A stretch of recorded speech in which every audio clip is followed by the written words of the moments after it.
A New Hope, Nier Chapter 63. You can read all of Azazyl's fan-fiction stories by subscribing to patreon.com/Azazyel. Me and Pyrrha were both relaxing after our battle, and my lord the people of Remnant knew how to soothe battered muscles after a workout. They had these very powerful hydro-massage beds that shot a powerful stream of hot water into a thin rubber mat that you would lay upon and could also sync up to our scrolls so we could control the water pressure hitting us as well as where it was hitting. Ugh. I groaned up in comfort at the feeling and Pyrrha snickered at my reaction from my right side getting her own massage.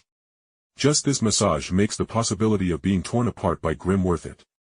I said truthfully as the water jets hit me just below my neck and I could feel a crick. I didn't even know I had been taken apart by the hot water pushing against it.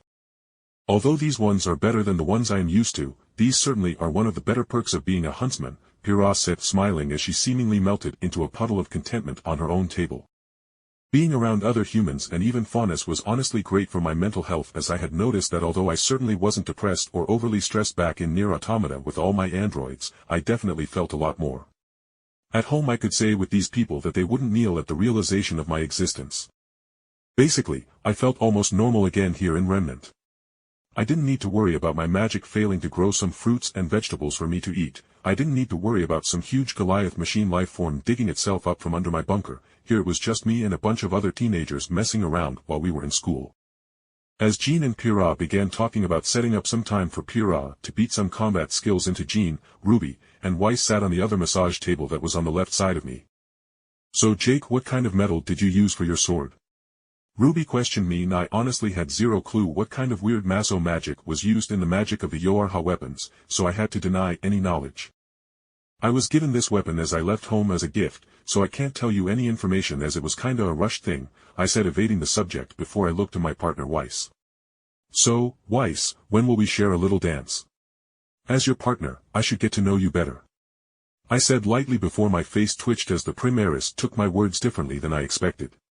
I meant that we would have our fight so we could get used to one another's fighting styles and such. But she thought I meant something far different. Weiss blushed lightly but surprisingly she didn't snap at me and instead took a deep breath before she looked momentarily at Ruby and Pyrrha before her eyes looked back to me with a sort of firm conviction. I certainly would not be averse to spending some time with my partner in a more relaxed setting.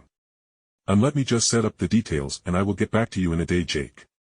Weiss said in a bit of a rush as she seemingly instinctively grabbed Ruby and dragged her out of the room leaving me stunned as my massage table began to peter out from its time running out. Well, that happened. I thought dryly as I got up from the massage table and looked over to Pyrrha and Jean who were still talking. Girls, I am going to talk to Professor Goodwitch about something. I will see you back in the dorms whenever you are done training. I said waving in response to the two girls saying they would see me later. A few minutes later I arrived at the head staff offices close to where Ozpin's clock tower was, and I knocked on the door that had a bronze metal plaque clearly stating this was the office of Professor Goodwitch. Come in. I heard the strict voice of the vice mistress of the school call out. I stepped into her office and saw it was decorated in a sort of classic Western style with lacquered wood shelves stuffed with books and a number of leather-clad furniture that surrounded her large wooden desk that was covered in a literal pile of paperwork. Ah, Jake Barris, how may I help you? She said as she put down her admittedly ornate pen and leaned back in her high-backed leather chair.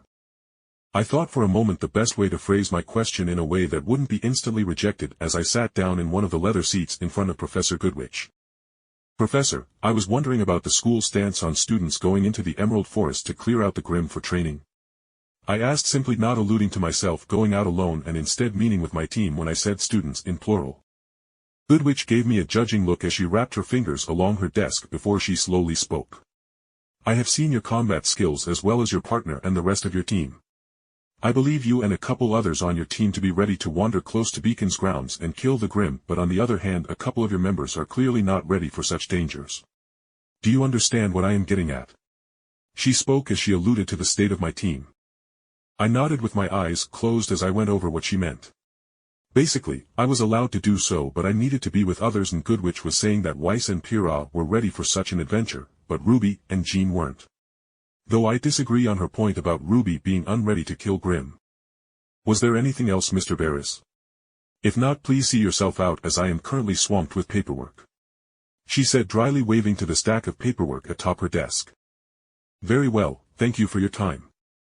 I said and promptly left the room and began making my way towards the edges of Beacon's grounds to see if I could kill any Grim in order to strengthen my guardian. I could feel a breakthrough with it coming.